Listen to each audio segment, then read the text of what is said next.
everyone, welcome back to my channel, welcome back to another video, and today it is the 16th of June 2022 and I have made it out of E3, not E3, the artist formerly known as E3 week, mostly in one piece. I mean, that's a lie, my body is actually breaking down, but it's not as a result of E3, it's just my body breaking down. There is something right in my field of vision, please ignore. Yeah, we'll go with that. Yeah, so I don't really know what we're calling it anymore since it's not E3. Like, some people are, like IGN have been calling it like IGN Summer of Gaming. Some people are just referring to the whole week as like Summer Games Fest. I've just been calling it like Big June Gaming Week because I'm like, it's June, there's games, like, I don't know, but it feels like E3, it's the same time as E3, but it's not E3. But I have to say, like, I mean, it is different from when E3 was on, because when E3 was on, it was very much everyone doing their own individual show. You know, you had like, there'd be like the Ubisoft show, there'd be the Sony show, there'd be you know, Bethesda used to get their own show back before they amalgamated with Xbox. You'd have like suddenly I don't remember any developers ever, but you know, everyone had all the developers, like the big developers, would have their own show, whereas now it's a bit more, it's more I think like everybody's mixed in together, and I really like that. Like there's these individual shows, but it's not hosted by the developers themselves, it's hosted by like a third party who are hosting it to show off a variety of games. It was like that last year as well, and I think it's actually working really well. Like, I have enjoyed this year. I would say, I wouldn't say it's the best one that I've ever watched. Maybe because like, there are definitely things that you miss out on by not having like the actual E3, like, there's nobody proposing to their girlfriend on the official E3 live stream. That was a thing that happened a few years ago. You know, you've not got the audience who can heckle. Nobody's yelling "you're breathtaking" at Keanu Reeves via a pre-recorded video. You know, you don't get to hear the awkward reaction when they put a game on the screen and it's a bit shit and everyone's just kind of like, you know, you don't get that anymore. And also you don't get the cheers when, like, you know, they put a game on the screen and all you see is like the corner of someone's shoe and the audience just starts screaming and you're like, I don't even know what this is. I don't think you guys even know what this is. You're just screaming for anything. You know, there's definite things that are missing from not having an actual E3 showcase. But I think that considering the situation that we're in where, you know, we don't have an actual live show to attend, all these different groups have put together their own showcases, I think have done really well. They've worked super hard to make them different and interesting, and it's hard because, I mean, I've realised that it's a huge amount of information that you get hurled at you in the space of a few days. Like, my brain was just about to malfunction because it's just so much you have to take in. And they put a huge amount of effort to make sure that their show would be memorable and amongst a bunch of other shows. So everyone's worked super hard and I'm really happy for everyone and I'm really happy for the devs, and it's been a good week overall. I have actually enjoyed it. I've missed out on the cringe factor of E3. Like, I tried to do my bingo card, but it just wasn't really the same this year. There wasn't really the same level of stuff to do on the bingo cards. So hopefully when E3 returns next year, we'll be able to go back to the proper cringe of gaming week. But I have enjoyed what we did get. So I want to go through them, go through the shows, talk about what I thought of each show, the games that I'm interested in. I did this last year, I did an E3 roundup, and I really enjoyed it. So we're going to do it this year. I'm hoping this one's going to be a bit shorter because I feel like I didn't have as much to say this year. But when I started writing it down, I did end up with like 5 pages worth of notes in my notebook, so we'll see. So this year I did watch almost every show. The only ones that I skipped were Upload VR because I don't own a VR console and I likely never will just because of my motion sickness. Like, I tried to play a VR game once at Comic-Con, they were doing VR demos, and I was like, this might be my only chance to play VR. So I went in, and even just being in that booth for 20 minutes, I felt really sick when I came out. And I was like, that's pretty much confirmed what I always knew, is that me and VR are never going to be able to, we're never going to be compatible.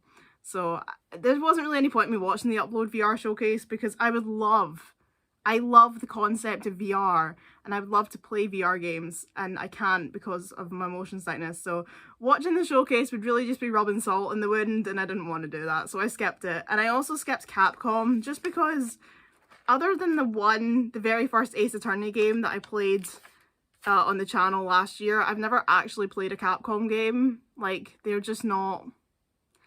I love Ace Attorney now, although I've only played the first one, but like, in general, they've just never really been a company that I've engaged with in any way. And I was like, you know, I probably wouldn't really get much out of that stream, and my brain was already collapsing from the amount of shows, because that was the second last show of the week, and I was already like at breaking point. So I was like, no, we'll just skip Capcom, do Xbox Extended, and then call it quits. So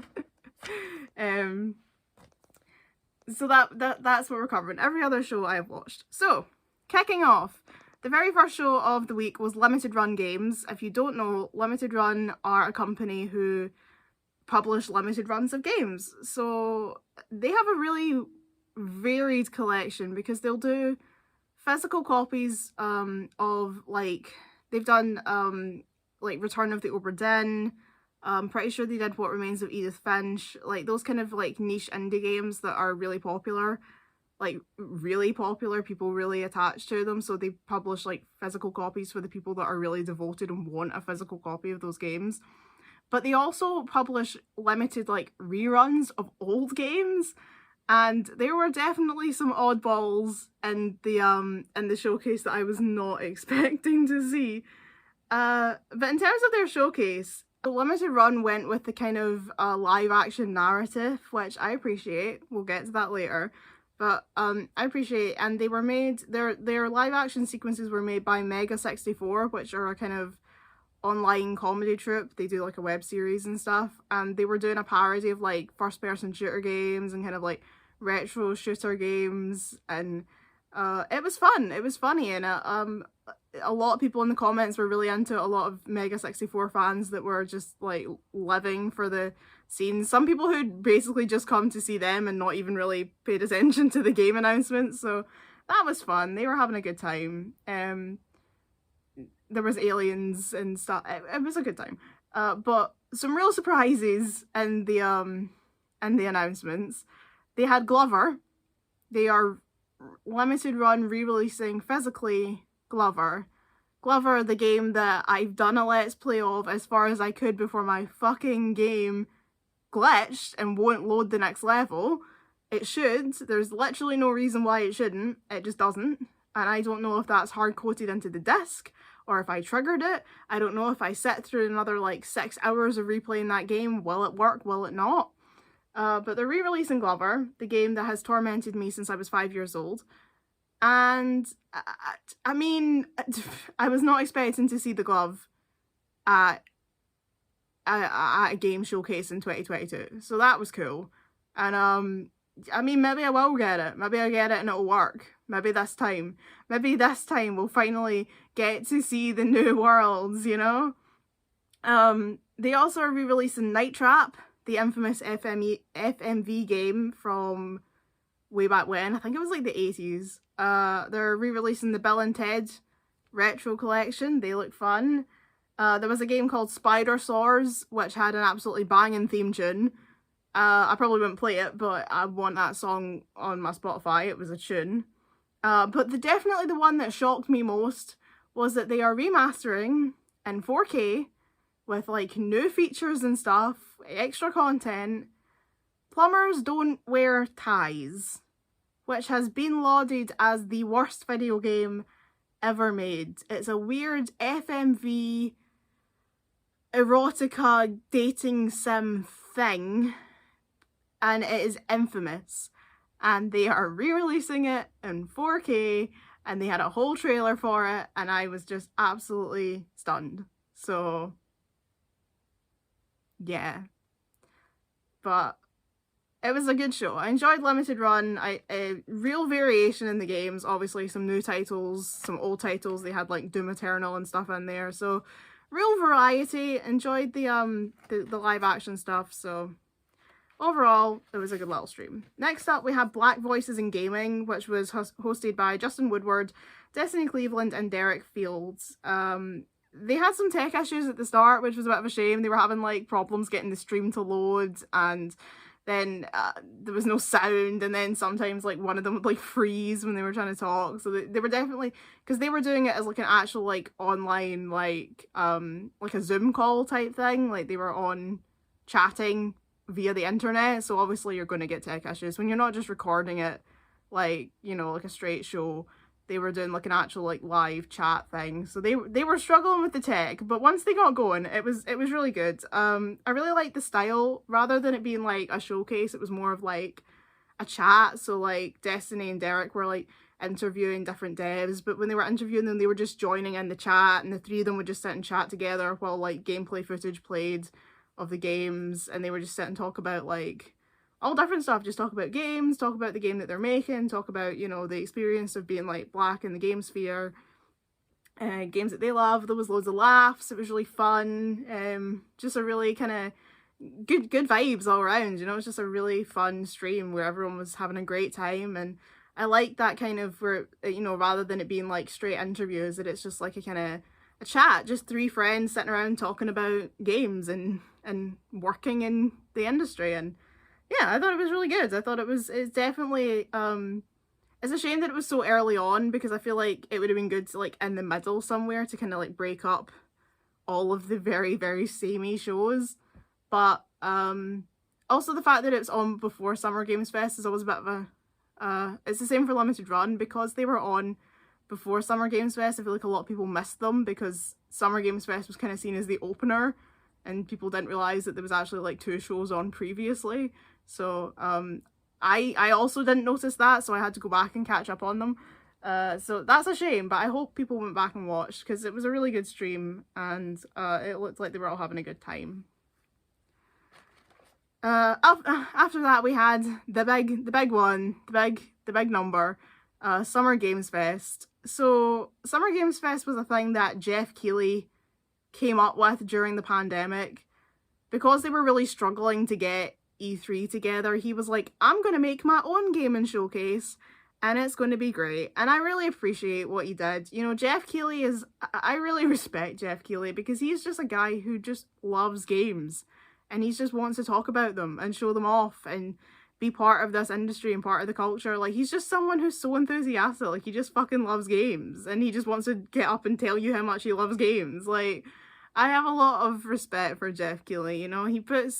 And he really is dedicated, you know. He put a lot of effort into pulling that show together, him and his team, and I respect him for that, because it can't be easy to organise, like, you know, just to organise these things and get these people here to do interviews and stuff. And it's obviously been a big deal, because there was a lot of big games there this year who, you know, I presume it works in that they come to Jeff, or Jeff goes to them, and they're like, hey, put our games on the list for Summer Game Fest. And so, you know, the industry must be, you know, really taking him seriously with this little venture that he started last year. So I'm proud of him. I'm glad that he did it. I do appreciate that he's, you know, really working hard to make sure that the big gaming expo stays alive, especially this year when there is no E3.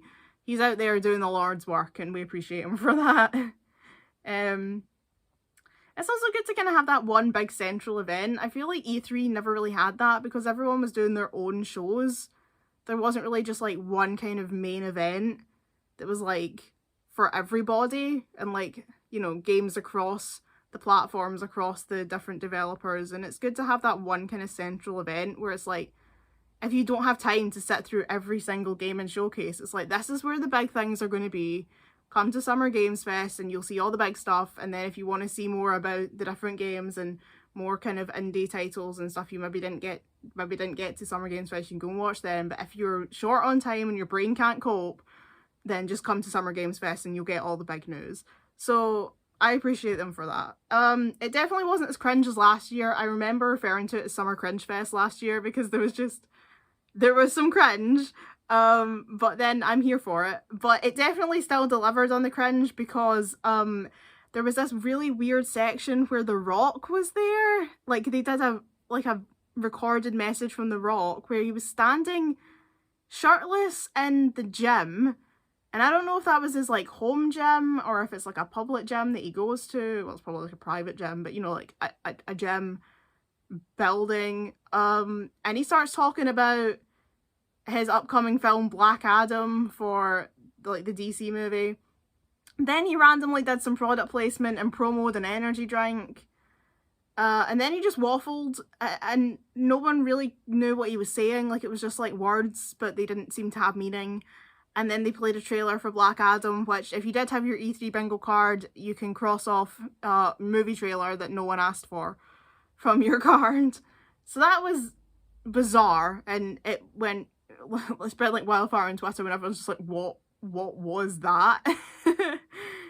So, I mean, it brought the cringe, and that's what we need, that's what we're here for. So, here for games and here for cringe. But overall, it was a good mix, really good kind of variation in trailers, some really good interviews with some devs and some cast and crew. Troy Baker was there. I kind of can't be bothered with him anymore because he seems like he's become a bit pretentious. And then there was the NFT debacle, but God, he's pretty. Ugh, why do they always have to be pretty? Like, he is literally one of the best looking people I've ever seen in my life. And I'm like, Troy, you are so strange and so annoying these days. And I've met Troy twice at Comic-Con, and he does come across as like a genuinely nice guy, but he does also come across as someone who would drive you up the wall. Like, I always remember this one time he was on stage, and he was saying about how you have to listen to your body. Bearing in mind this is Comic-Con. So he's up on stage, he's supposed to be talking about like video games, and he's talking about how like you need to listen to your body. And he's like, if you've got a headache, drink some water. That's your body telling you you're dehydrated. And I felt like personally called out because I am pretty much permanently dehydrated because I don't drink anything ever. I have a real problem. I just don't drink enough. I can go for like, you know, it's like 8 p.m. and I'm like, I haven't had any liquid today whatsoever. It's a problem. So I felt called out. But I think about that a lot. Anytime I have a headache, I'm like, I better drink some water or Troy Baker's going to be mad at me. But it was a weird thing because he did start basically, like, he went off on a tangent for like a good 20 minutes talking about like how to like protect your mental health and stuff, which is a great lesson, but was definitely an odd thing to come from Troy Baker, the voice actor. It did. I mean, me and my friend were sitting there and we're like, I feel like I've come into like an accidental therapy session. Like, I feel like I didn't sign up for counselling, but here I am. So Troy Baker's an odd one. I don't know how to feel about him because he does seem like a bit of a pretentious douche, but he's also, you know, he also does seem to give a shit and care about people, and he's also very pretty. So, and he was there twice. He showed up for 2 different games, so there was a lot of Troy Baker. Anyway, back to the show. So what did they announce? They had the things that I kind of really picked up on in Summer Games Fest. The Callisto Protocol seems to be one that I've already had adverts for it coming up on various websites, so they're definitely pushing this one. I think it's a dumb name. The way that they did it in the trailer, like, Callisto came up first, and I was like, okay, Callisto, and then it came like Protocol and I was like, oh, now you've wrecked it. Callisto was fine, you've made it shit, but we'll ignore the fact that the Callisto Protocol is one of those names that tells you nothing. I've seen worse. There's one coming up later on that I was like, there's a few actually that, you know, that way you see it and my mind immediately goes, Yahtzee Croshaw is going to have things to say about that title. He hates a stupid title that tells you nothing. And I'm like, he's going to have words about the Callisto Protocol, and there's another few that he's definitely going to have words about. But I thought it looks good. It's like a kind of horror, third-person shooty game. It looks good. It looks good. A game called Routine that I feel like probably isn't for me. I just said horror, but I don't play a lot of like kind of proper horror games. Not because I'm a fearty, it's just not really my style. But a lot of people are really excited for Routine, and it does look good. It doesn't look like a game for me, but it does look good. So, and apparently they've been making it for the past 10 years, so we always love to see a game that's been in development forever finally come to fruition. Unless it's Duke Nukem Forever, but you know. American Arcadia got a lot of coverage. I saw it at, I feel like about 5 different shows I saw American Arcadia, but I am really excited about this game. It looks really good. It's a kind of Truman Show type thing where it's set in an apocalyptic future where everything is televised as a reality show, and then a guy realizes that he's like trapped in the show, so he tries to escape. And it looks fun. It's got like kind of side-scrolling platforming, and then there's like first-person hacker sections as well. So it looks interesting. I really like, I mean, I don't know if I've ever mentioned this, but I fucking love the 1970s like style. Like, if I could just redesign my house entirely in 1970s furniture with like 70s wallpaper, I want the house from that 70s show. And all of the fashion from that 70s show. Everything that Jackie Burkhart ever wore, I want it. And that thing in Kitty's kitchen where it's like a lamp made out of cheese graters, beautiful. That is, I love it. So this game is set with like, it has like a 70s aesthetic, so that immediately stood out to me. And I like the concept, and I think it looks fun, so I'm definitely keeping my eye out for that one. Best trailer of the whole show had to go to Goat Simulator 3. They did a spoof of the Dead Island trailer, except instead of the zombies coming out, a goat comes out and just like headbutts this lassie to the moon, and then just starts causing chaos, and I was like, oh my god. And I have the original Goat Simulator. I got Goat Simulator when it came out, and it ate my life. It also almost melted my laptop. My laptop would overheat and crash while playing it a lot. I could only play it in short bursts because the laptop would just blue screen. It didn't like it at all. It got way too hot. But I'm excited for a follow-up to Goat Simulator and to see what they've done with the game in the years since. It's been a long time since the first one came out, so it'll be fun to see what they've done in that time. A game called Nightingale, which again isn't really one for me just because of its style, like its gameplay, but it looks really good. It looks like it'll be super good. So definitely going to keep my eye out and see how it's doing. I'm probably not going to play it because it's not really for me, but I'm going to keep my eye on its progress because I'm intrigued. And of course, The Last of Us Part 1 remake was announced. Now, I've got my Last of Us shirt on, representing. I don't know how I feel about this. I have too many thoughts. I don't really want to just go down a massive rabbit hole of debating about this. I probably will buy it. I never got The Last of Us Remastered. I only have the PS3 copy. So if and when I finally get a PS5, I probably will get it because I might as well. It's my favourite game. I stand by that. It has been my favourite game since I played it. I think it's an absolute masterpiece. So I might as well get it and see what they've done with the graphics, because ultimately, even if I play it and I'm like, I actually prefer the PS3 graphics, that's fine, because I've still got the PS3 version, so I've just got 2 copies, and I can play whichever one I want, and I can, you know, if I can play through The Last of Us remake and then go back and play my PS3 version. It doesn't go away, so I think we are getting to a point where I am a bit concerned that games are becoming too hyper-realistic and they're losing the art, like the actual art of the game. Obviously loads of games are not doing that, but like AAA games, I don't think, you know, the cast of The Last of Us actually need to look as realistic. I really don't need to see every hair in Joel's beard. It's not that important to me. I kind of like the soft PS3 look. I really liked the graphics of the PS3. I honestly did. I missed the PS3. PS3 is my favourite console. Like, hands down, the PlayStation 3 is my favourite console. And I miss kind of what we got with the PS3. But, yeah, I mean, if that's what they want to do, if they want to remake it, and that's, you know, they said that that's how they, you know, they made this game and they want to see it. They want to see it brought up to the standards of today's graphics, because that's in their head how they wanted it to look, but the hardware didn't exist back then. So more power to them.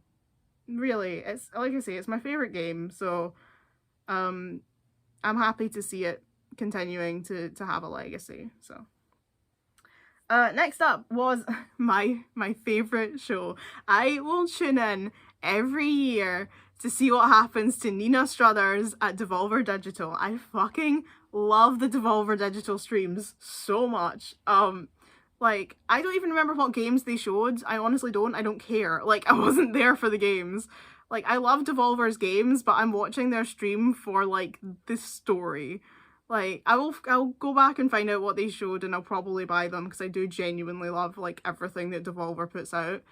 But, like, I'm there for the story. So, if you've never watched a Devolver stream, this story has been going on for years. About the specific team who they claim is a bunch of actors, but like there's a story that they are the people that work at Devolver. There's a woman called Nina. There's like a woman called Margaret that works in marketing. I think, or is she tech? I don't know. I've lost track. They've got this like really angry like CEO who swears constantly. They've also got the girl who was the model for Dina from The Last of Us 2. She's now in it. She's like the CEO's personal assistant. So she's got like her like a compact that works as a computer. So you see at one point they're all looking at tablets and she's looking into her like makeup compact. And the whole story this year was that they got Suda51. Yeah. They got a robot that was controlled by Suda51 to do the countdown to the trailers, but then the robot caused this kind of convergence in like the space-time continuum, which meant that all of the games started to like merge into one game.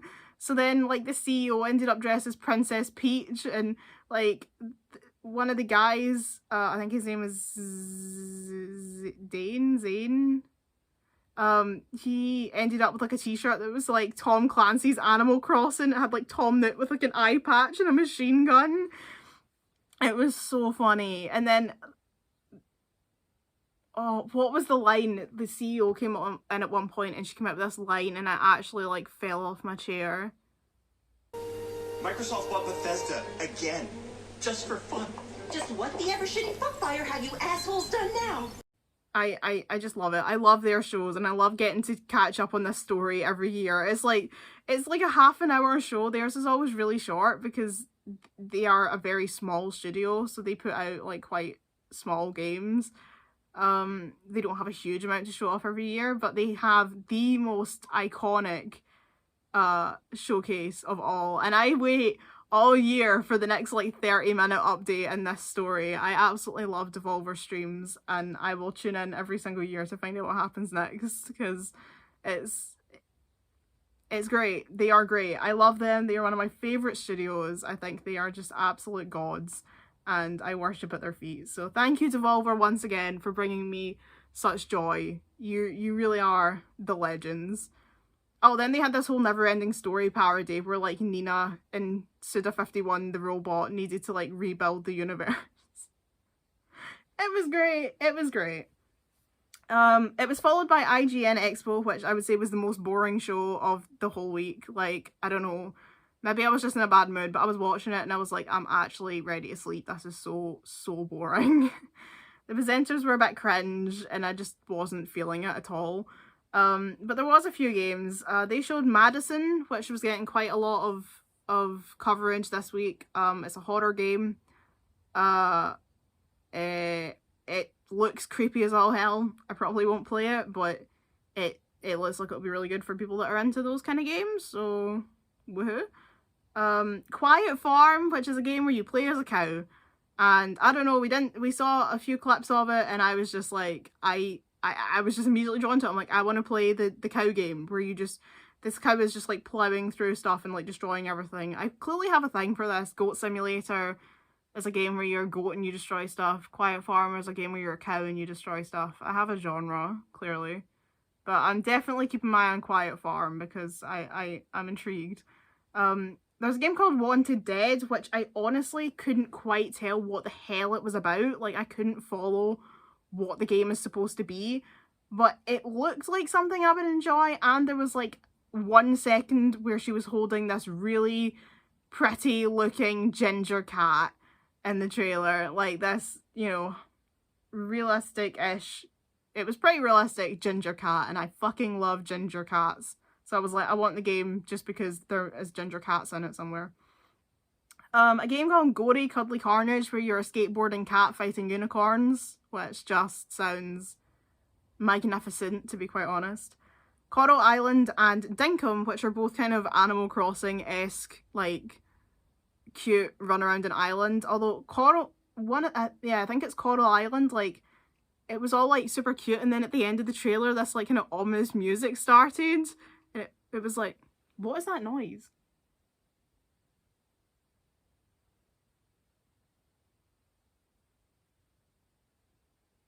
Anyway, yeah, at the end of the trailer, this kind of ominous music started, as if there's, like, maybe, like, a darker undertone to this game, so I'm very intrigued by what that is. But yeah, a couple of, like, there was a lot of kind of, like, Animal Crossing, live in an island, build stuff games. But they were the ones that stuck out to me most, Coral Island and Dinkum, so I'm definitely going to keep my eye on those for when they're a bit further through development. Next up we had Netflix Geek Week Gaming, so Jeff Keighley is back for his second run, this time with Mari Takahashi. And last year they were doing, like, basically just shows and movies based on games, but this year they're doing games based on shows, because as it turns out, Netflix has a gaming part of the service, which I've had Netflix for years and had never scrolled down far enough in the app to discover that. So that was a revelation to get out of that. The games are all your kind of standard mobile game fare though, so I'm not really all that excited. I really do appreciate that, like, Jeff was being so enthusiastic about, like, these mobile games. It's like, look, it's a match 3 game, and he's like, that looks great, and I'm like, it's a match 3 game, and I'm not criticising, I play a lot of those. I am 4,000 and something levels through the Property Brothers match 3 game, so I am not criticising, I have no life. But I do appreciate the fact that he just tries to make everything excited. The highlight was definitely him trying to seem genuinely enthusiastic about an episode clone for the American reality show Too Hot to Handle. He was really trying to feign enthusiasm, and we respect him for that. There wasn't really a lot I took from that, because it wasn't really for me. But the one thing I am excited for is the new Dragon Age animated series called Dragon Age Absolution. I love Dragon Age. It's set in Tevinter, which is where the mages are from, and my boy, wow, I forgot his fucking name. Dorian, where my boy Dorian is from. So I am definitely excited to see what we get from that, and I'm hoping that it links into the new Dragon Age game, because we're all kind of hoping that it might be set into winter, so maybe, but we'll see. Next up is the Tribeca Games Spotlight. I really enjoyed this show. I thought it was really good. I like how they spent, like, a lot of time in each game. Like, they didn't show a lot of games, but they gave, like, a good kind of segment to each game to kind of show off gameplay, talk to the developers, have them explain about kind of, you know, the backstory, how they've been working on it, that kind of thing. So yeah, I really appreciate, like, the style of that show. It really let the games and the developers who made them shine, rather than it just being like, here's a trailer, here's a trailer, here's a trailer. It's like, here's the game, here's the trailer, here's the developers to explain the thought process behind it, talk about the work that went into it, talk about what it means to them, and I really like that. And it was hosted by a squad of angels. Rahul Kohli, who is just, like, the boy. We love him. Here in the UK, that boy is, like, an icon. He is a national treasure. Protect him at all costs. Abu Bakr Salam, who played Bayek in Assassin's Creed Origins, who's just such a good guy. We love him. He's so nice. And Janina Gavankar. So it was great. They were great hosts. I really loved it. They showed some great games. I think there was probably more games in Tribeca Spotlight that I was interested in than, like, any other show, which is wild considering they didn't show that many, but, like, all of them were interesting. So they did a longer spotlight on American Arcadia. So we got to hear a bit more from the devs about that one. A game called Immortality, which is from the team that made Her Story and Telling Lies, and it seems fascinating. I never played Her Story and I never played Telling Lies. I've seen people play them and I know what they're like. Immortality does seem fascinating though. The idea is that you're trying to solve the mystery of why this actress from years ago went missing, and you have to like go through her movies and like behind the scenes footage and stuff to try and figure out the mystery of like what happened to this actress. And they've put so much effort into, like, you know, they've shot like basically like mini movies to create this narrative, and it just, it seems great. It seems really fascinating. I am so interested to see what happens with that. There's so many weird noises coming in here. I'm gonna keep my eye on that because I think it's going to be really good when it comes out. And probably the game that completely surprised me, like I did not know this game from Adam. It's probably the game I'm most excited for from the entire week. It's a game called Thirsty Suitors. It's a game where you go back to your hometown and like connect with your family. It has cooking involved, and you know I love a cooking game and a restaurant sim, and I'm happy. But at the same time, there's this kind of Scott Pilgrim like thing going on where you like meet up with your exes and battle them. So I don't know, like that. It probably doesn't sound a lot from the way I'm describing it, but see if you actually watch the trailer, it looks so good. And yeah, like I was watching it and I was like, I'm genuinely here for this game. Like, give me it. As soon as it comes out, drop that straight into my computer or console, wherever it's coming out on. It looks really good. So that's definitely the game that I came away from the whole week most excited about, is Thirsty Suitors. So go and look it up if you haven't already, because it looks like it's going to be great. Other games that I'm like intrigued by, but not maybe like likely to get. Vemba they showed, which is a game sort of about the like, what's the words? Just the importance of like cooking with your family and South Asian culture. It's about this lady who's trying to restore her mother's recipe book, but along the way she's like moved to Canada and she's like losing her ties with her heritage, and her son is speaking English and she's just feeling a bit lost because, you know, she's losing her culture now that she lives in a different country, and she's trying to reestablish that by like cooking with her son. It sounds, when they were describing it, it sounds so lovely, and I think especially if you are from that South Asian culture where cooking with your family is so kind of ingrained in just the experience of growing up. We don't have that so much in the West. It's not something I would say I've got any connection to, really. Cooking isn't really, I enjoy a cooking game, but it's not really this big part of my life like it is in that culture. So it seems like something that would genuinely tug at your heartstrings if you've grown up in that environment. So it looks really good, and I'm excited to see how it goes when it comes out. Plague Tale Requiem looks good. I still haven't played the first one. They announced they were making a Plague Tale sequel last year at E3, and I was like, wow, I really need to get around to playing Plague Tale Innocence, and I haven't. So I'm excited for Plague Tale Requiem, but I won't be getting it until I've actually bothered to play Innocence, so maybe one day. And also there's a sequel to Oxenfree called Oxenfree 2 Lost Signals, which I probably won't play, but it looks interesting, and I'm intrigued to see how it gets on, because it's intriguing is my only word. Like, I just keep saying that. I'm like, I'm intrigued. I want to see how it gets on. Probably not for me, but it looks like a good game, so keep your eye on that one if you're inclined to play Oxenfree type games. Next up, we had the Guerrilla Collective 3. I really enjoyed Guerrilla Collective. It's dead fun. It's hosted by Justin Woodward again, and also Candice McKinney, and it was only a little cringe. There was a bit where like the joke was that like Justin wouldn't get off his like Switch long enough to like watch a trailer, and it when they do these kind of like little sketches, it's like, oh my god, just show the trailer, stop it.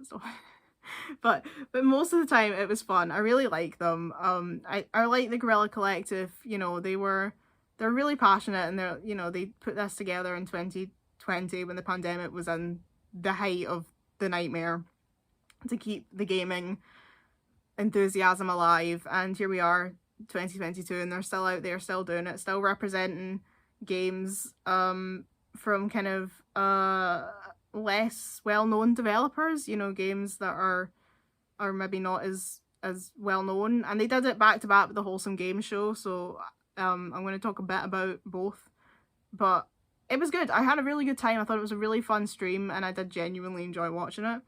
There were so many frogs across Gorilla and then followed by Wholesome Collective.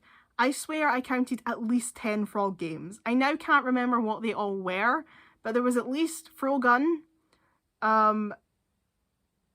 it's a Frog's Tale, I want to say it's called like Life on Frog Island, Little Gator Story, which had frogs in it, and there were more. There were definitely more. There were so many frogs. There's another one I can picture, but I can't think what it's called.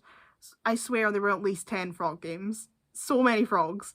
But the games that I was quite interested in, this is definitely one for Yahtzee in terms of bad titles. This could be the worst game title I've ever heard. Daymare 1994 : Sandcastle.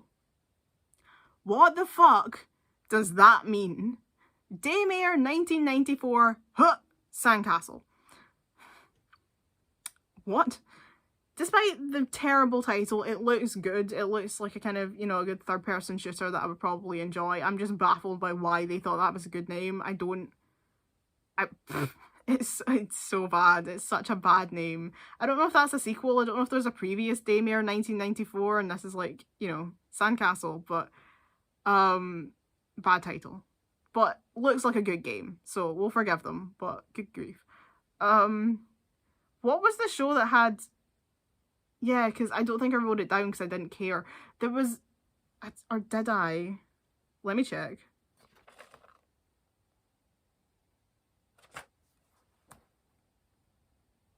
Yeah, it's later. That's fine. We'll talk about it when we get there then. So the games that I was interested in from Guerrilla Collective: Daymare 1994 Sandcastle. A game called Flat Eye by a French developer that looks... right now, very odd. I don't know if it's going to get less odd looking in terms of its style, or if it's always going to be odd, but there was a lot of discussion of toilets, and upgrading toilets, and like, you can get a smart toilet. Weird. But, I don't know, I was really kind of, really interested in it. Like, I am going to keep my eye on Flat Eye, because it looks weird, but it looks enjoyable, so... I'm not quite sure what's going on with that game, but I'm going to keep my eyes peeled to see where it goes, because it looks like it's going to be good. I'm just very confused by what it is and why there are so many toilets involved. A game called I Am Future that we saw more of at PC Gaming Show. Again, not quite sure what it is. I think it might be a kind of survival crafting thing. But you seem to be a really cool kind of lumberjack type guy who has a talking fridge. And I don't know, it just looks like it would be fun. I don't know if it's the kind of game that I would enjoy, but the trailers really pulled me in, so it looks like it'll be fun. And a game called Shishingo, which is a game where you learn Japanese through like photography in this like kind of digital version of Japan, which just seems like a really cool concept. Like, I don't know if I would learn Japanese because I'm terrible at learning languages. I really am. I suck at them. But, you know, maybe I could. If I get Shishingo, maybe I'll actually learn a foreign language and that would be awesome. So we'll see. I was intrigued by, but probably not like going to buy, a game called I Was a Teenage Exocolonist that looked quite fun. The Fridge is Red, which is a kind of PS1 style horror collection of games. It looked very interesting. A game called South of the Circle, which is a kind of narrative experience. It was intriguing. I would like to see more of that. Ikone Island looked quite interesting. Madison again was shown the horror game. A game called Zell, which is a kind of sci-fi thing. And they showed they're updating or bringing to new platforms the Polish game This War Is Mine. This War of Mine. Which still I've never played, but it's always been like quite intriguing. I think it's like got a really kind of interesting story to it. They showed their new game at a later show. I think it was PC Gaming Show, so that was cool to see more from them. It was followed up by Wholesome Games, which, as always, was just the best. It was just the best time. It is so lovely. It's just cute games, cute animations, soft, pretty music, and vibes. Like, It's the loveliest hour and a bit. The devs, that are all super happy, just super thrilled to be getting to present their games. The hosts are really soft-spoken and have lovely pastel hair. The girls had pastel hair. And it's just vibes. It's so good. Like, the games, unfortunately, do become very samey because they're all, like, cute things, just, like, loads of cute animals and stuff. So I did kind of lose track of what I actually was, like, I had to go back and read through a list because I was like, I don't even remember what was shown. But it was so good. I was watching it while I was working, and it was just having the pretty music and the pretty visuals was making me feel calm at work. So I loved that. And I just really appreciate, I want to say, like, I really appreciate the existence of Wholesome Game Direct, because there are people out there who just want wholesome games. There are people who, for whatever reason, just don't want to engage with content that's gory and dark or spooky, horror, violence, you know, and for that reason, even just watching another showcase where there could be a freaky horror game or a violent thing is going to upset them, and they just want, but they still want to see the games that are coming out, but they don't want to have to possibly be exposed to the content that's going to upset them. And I'm really glad that Wholesome Games is there for those people who just want to see the wholesome stuff. They just want to play the calming, like, you know, games to relax and escape and not have to wade through a pile of, you know, first-person horror games in space. There was a meme that was like that thing from Jimmy Neutron where it's like Shane when he's showing off what is his name? The superhero out of Jimmy Neutron. And the teacher's like, this is the 7th time you've shown it, and it was like Jeff Keighley, it's like, it's a horror game, it's a horror FPS set in space, and they're like, Jeff, this is the 7th horror FPS set in space that you've shown today. So yeah, if you don't want to wade through that, I'm glad that Wholesome Games is there for you. The games I was interested in, there was a game called Little Bear Chef, which just looked adorable. It's a cooking sim, but you're also a bear. And at one point he showed up with like an angry face and a knife prepared to like take his lasagna out of the oven, and I was just like, that is incredible and I need it as a screensaver. A game called Lumberjack that looks cute and fun. Doki Toki, which is a kind of puzzle dating sim with a really enthusiastic anime girl trying to find the love of her life by going through puzzles and skill. And it looks weird, but I'm kind of there for it. And a game called Snacko, which I took a picture of because there's like a bit in the trailer where like a character speaks to this person. They said like, sorry you're poor, come back when you're less poor. And I was like, wow, who let the Tories in? But I was like, I was just drawn to it just from that one line of dialogue, so I'm there for Snacko. After that we had the Future Game Show, and Future Game Show was my favourite show, obviously apart from Devolver, but like my favourite show of last year was Future Game Show, and it definitely won out again this year because it was hosted by Geralt and Yennefer, like the voice actors of Geralt and Yennefer, and I was like, oh my god, because I had no idea, and they came on screen and I was just like, oh, it's Doug, and then it was like, and my co-host, I'm like, oh, it's Denise, oh my god. They were great. I loved their chat. Doug kept making like Witcher references. Like there was a game about portals and he's like, I said you should never trust portals. And then there's a game about brewing beer and he's like, I wonder if there's any Redanian lager around here. It was great. They had really great games on show as well, like a great variety. And I really like that they still have that virtual show floor. I think it's a really cool concept. Plus, they did a segment on the Ukrainian devs, and it was just lovely. There's another show later on that did that as well. And it was just really nice to see that, like, getting to give the time to the Ukrainian devs to talk about their games, because they are still working. They are still working even though they're in the middle of a war. And they are still so passionate about these games, because the fact that the country is falling apart around them doesn't change the fact that they want to put these games out. And it's so nice to give them that time to be like, you know, we're struggling, we're doing our best we can, and that we're still really proud of this and we want to show it to you. Please buy it, please wishlist it. So I was really happy. It was a really, really lovely segment. The games, again, they showed American Arcadia, so again, I'm excited for that. They showed Alaskan Truck Simulator. Now, normally I don't play Truck Simulator, right? But this one isn't just a truck simulator. It said that. It's like, it's not a truck simulator, it's a trucker simulator. So you've got a house, you can go into your truck, you can do things like in your kitchen and stuff. And I was like, this looks fun. This looks super fun. Like, I was watching it and I was like, I'm really into this. So I'm going to keep my eye on Alaskan Truck Simulator because it looks like something I would really enjoy. A game that looked a lot like Portal, right down to the orange and blue colour scheme, called the Entropy Center, which sounds a lot like the Callisto Protocol if you ask me. I'm going to get them confused. But, I mean, Portal, I've still not played Portal, but I've always thought Portal looks like a game I would enjoy, so I'm sure the Entropy Center would also be good. If you like Portal, I think you'd probably like this one. And Brewmaster Beer Brewing Simulator. I love a cooking simulator, and in this one you make cool beers. And I'm not a drinker, I don't drink at all in real life, but that doesn't mean I don't want to brew some cool beer in a game, so I'm excited for that one as well.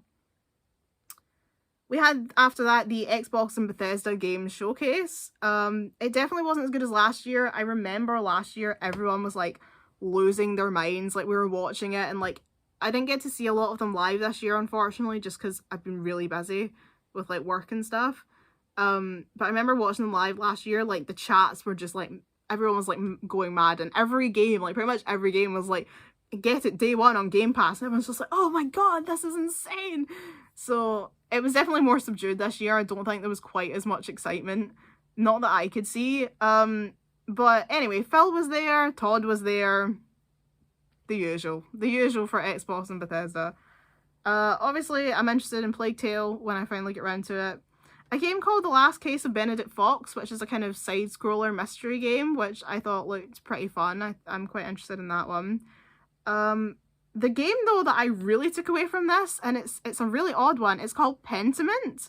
It's set in Bavaria, I think, in, like, the medieval times. It's, like, side-scrolling and, like, narrative, and I'm really into it. Like, I've seen it a couple of times. It showed up again at another show, and I'm like, I'm really into this. I'm really excited for Pentiment. I don't know, it's a vibe. I'm really looking forward to it.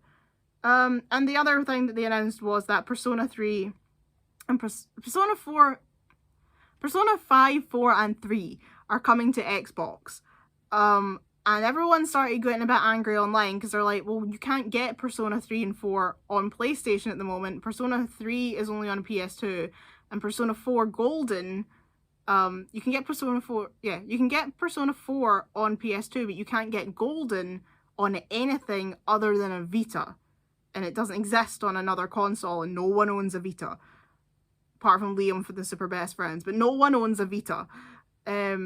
So people were getting really annoyed, being like, why can you not bring Persona 3 and 4 to PlayStation?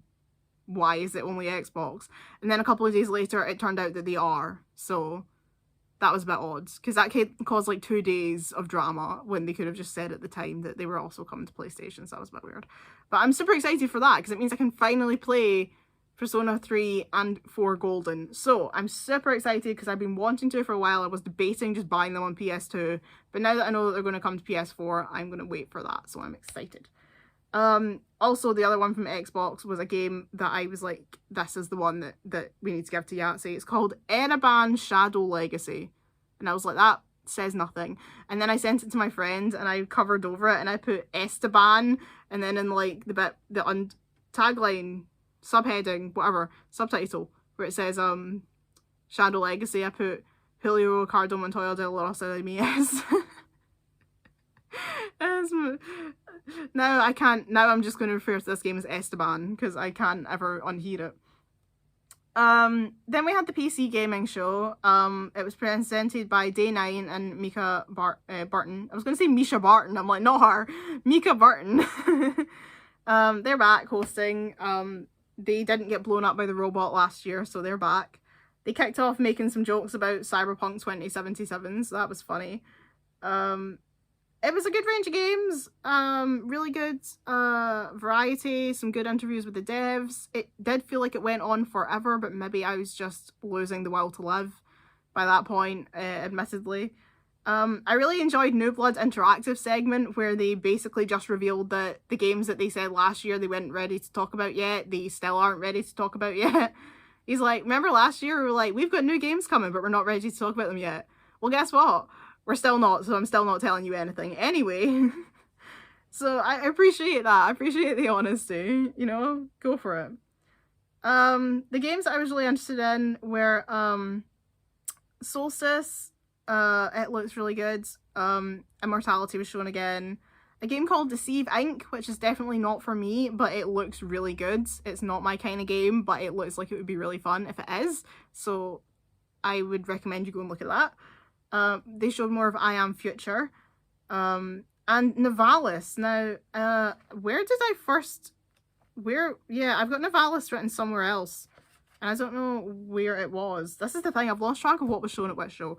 Nivalis is a kind of cyberpunk restaurant sim, by the looks of it. So I love a restaurant sim, and it's like really good graphics as well. It's not like what you would expect. So I'm not sure if it's going to be for me or not, but I'm definitely going to keep my eye on it because I love a restaurant sim.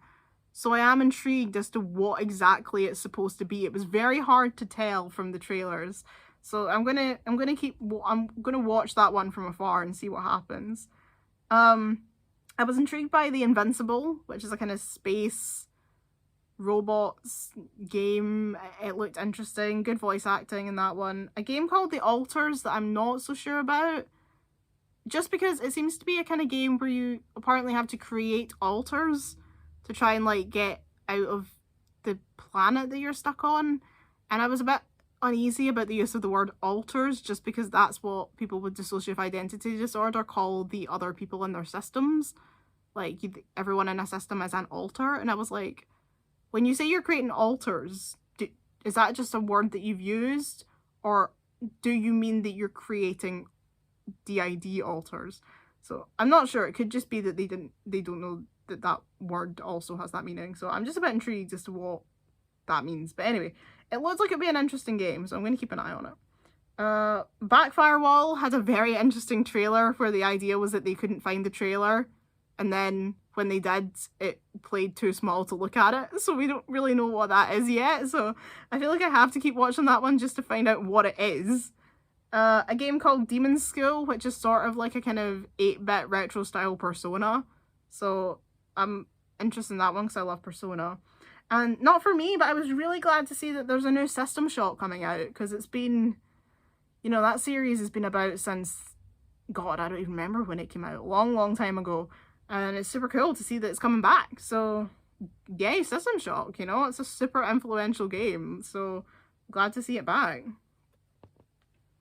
After that, we had the second part of Guerrilla Collective 3.5, which is more fun with Justin. It was a shorter show with like a longer focus on each game, which was good. We got to see a bit more of the different games. So we saw a bit more of Nivalis, Coral Island, I've talked about them, that I'm interested in. A game called Beware Legends of Dragon Slayer that looked like it would probably be quite fun. But I'm definitely not playing Endling.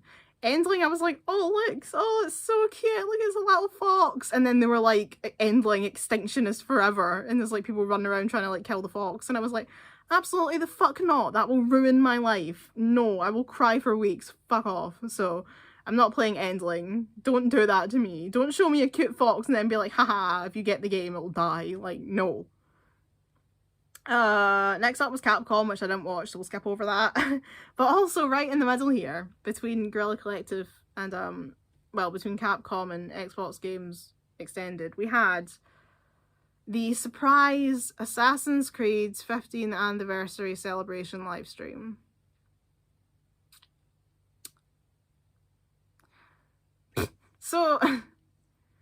So immediately I was like, oh God, because as soon as there's an Assassin's Creed reveal of anything, it's not good.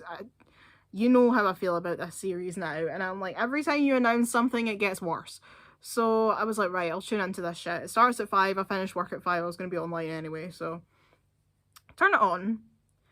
They spent 7 minutes announcing stuff, and then the rest of the stream was some devs playing Assassin's Creed Origins. So the actual like part of the stream that was like telling us new things, new quote unquote, was 7 minutes long, stopped at 5:07 p.m.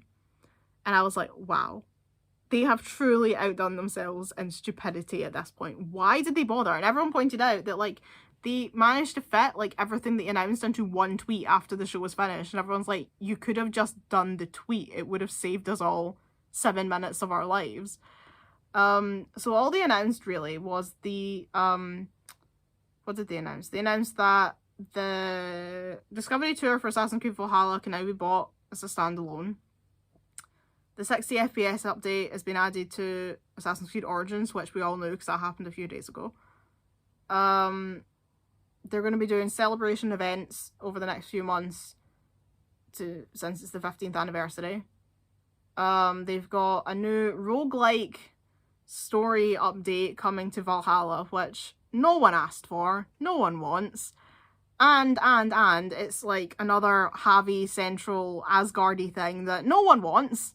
No one wanted more mythological content, but apparently they're also going to be adding a story later on that's going to be concluding Eivor's story. So 2 years after the game came out, they're actually going to put in the ending to the game. They're going to patch in the ending, which is just hilarious. Like, have you ever heard anything so daft? Ubisoft really do. They're just. Imagine having to patch in the end of your game. Oh god, like, they're a different level of stupid, honestly. So that's what they announced. And then they said that the reveal of the future of Assassin's Creed, which doesn't technically absolutely mean it's a game. I would love if the future of Assassin's Creed was them ending the series forever and letting it die in peace. But we'll see. Is in September. So in September they're going to do an announcement. So essentially what the big reveal from their announcement the other day was that they're going to announce something else in September. So on the 13th they announced the live stream. On the 14th they had the live stream where they announced the thing in September where they will announce the next game. An announcement for an announcement for an announcement.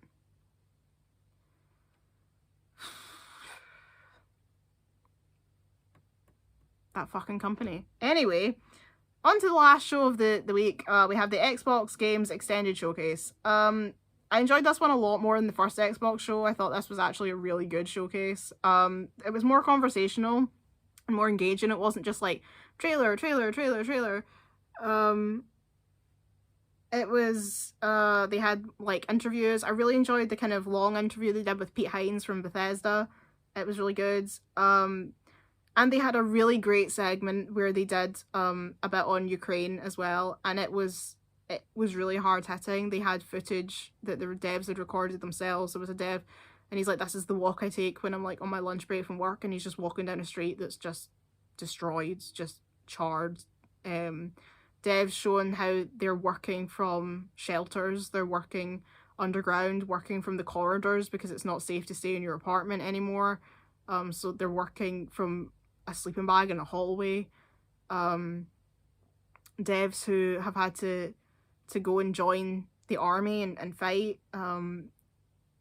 It was really emotional. It brought me to tears. It was so upsetting. And you know, I really appreciate them giving that time to these devs. Like I said earlier, you know, they are still super proud and they are continuing to work, and it's good that they're getting to show off what they're working on. It's just so horrible that this is what they're going through, because it's crime. You know, this war is a crime. What he's doing is a crime, and it's just awful what they're going through. It was so upsetting, but I'm glad that at the end of that they got to show off Stalker 2. They seem like they're super proud of it, and they're still working so hard to get that game out, so props to them. And as always, my love always goes out to Ukraine, and I hope that they get some respite from this soon, because it's just not acceptable what he is doing. I don't even want to say his name because I'm worried that it'll flag up somewhere and they're going to come find me, but you know who. Fuck him, basically. Anyway, also at the Xbox Game Showcase, they showed more of Pentiment. I was glad that it got a longer segment. We got to hear a bit more about it, because I'm super excited. And, of course, they talked about Redfall and Starfield, and I'm going to talk in a minute about them, because we're at the end of the showcase now. So I want to talk about, the kind of, I feel like there were, like, 3 games that I feel like need to be spoken about separately. One of them is Redfall. So Redfall is an interesting one because we thought for a long time that Redfall was the Elder Scrolls 6, because there's a place in the Elder Scrolls universe in Tamriel called Hammerfell, and the people that live there are called the Red Guards. That's the race. So people, you know, Red Guard, Hammerfell. So, and also there was like a previous game called there's a place and there's a previous game called Daggerfall. So like it seemed as if this was like an Elder Scrolls thing, like Red Guard, Hammerfell, Daggerfall, Redfall. And they had this whole issue with trademarking the IP, and we all were like, this is the Elder Scrolls 6. And then Redfall got shown, and it was not the Elder Scrolls 6. This was a wee while ago. It's a completely different new IP, and we're like, oh. Because we'd all been trying to say like, oh, well, the new game's going to be set in Hammerfell. It must be about a Red Guard, and talking about what we might see in it. And I was excited because the Red Guard are my favourite race in Skyrim. So I was like, oh, I'm really excited to see a game in Hammerfell. And then it was like, oh, that isn't, we've got absolutely no idea then. We're back to square one. So it looks fun. Not sure it's for me. I don't think it's a game that I will probably pick up, but it looks fun. It's like about superheroes and stuff. Like they've all got different powers. You can play with your friends, and there's got multiplayer elements and stuff. So it looks fun, but I just want to know what's happening with the Elder Scrolls 6, man, really. Starfield is like the game at the moment. That's what everyone's waiting for. It's Bethesda's new IP. And it's their new big RPG. You know, their two big franchises are the Elder Scrolls and Fallout. But this is a completely new game, set in space. And they are, you know, showing off, and people are really excited for it. Starfield got into some drama because they announced a while ago that it's going to be a Xbox exclusive, since now Xbox own Bethesda. Which annoyed a lot of people, because when they announced Starfield originally, it wasn't going to be an Xbox exclusive. It was coming to PlayStation, but Xbox bought Bethesda in the meantime, and since that's happened, it's now become a PlayStation exclusive. And Phil Spencer's response to that was basically, sorry, buy an Xbox. Which, I mean, fair enough, but so I'm not going to be able to play it because I'm not going to be buying an Xbox. It's hard enough at the moment to get a PS5. I'm not going to be buying a fucking Xbox. But Pete was selling it really well, Pete Hines. But I am slightly unconvinced. They're talking about how it's going to have like 1,000 planets that you can explore, and I'm like, we heard this before with No Man's Sky, and I know No Man's Sky has now fixed itself and become a really good game, but I have the fear. And obviously they really fucked up with Fallout 76, and he acknowledged that. He's like, you know, he said, it was funny, Pete Hines, he was like, I'm really proud of how far Fallout 76 has come since launch, and we're keenly aware of how that launch went. And I'm like, yeah, I'm sure you are. But I am scared, because I'm like, what if Starfield comes out and they've bigged it up as being this amazing thing, and it's not, and it's just another Fallout 76? Like, I have the fear. But I don't know, I want to like it, but I'm just so far, like, I haven't seen anything that's really gripped me at all.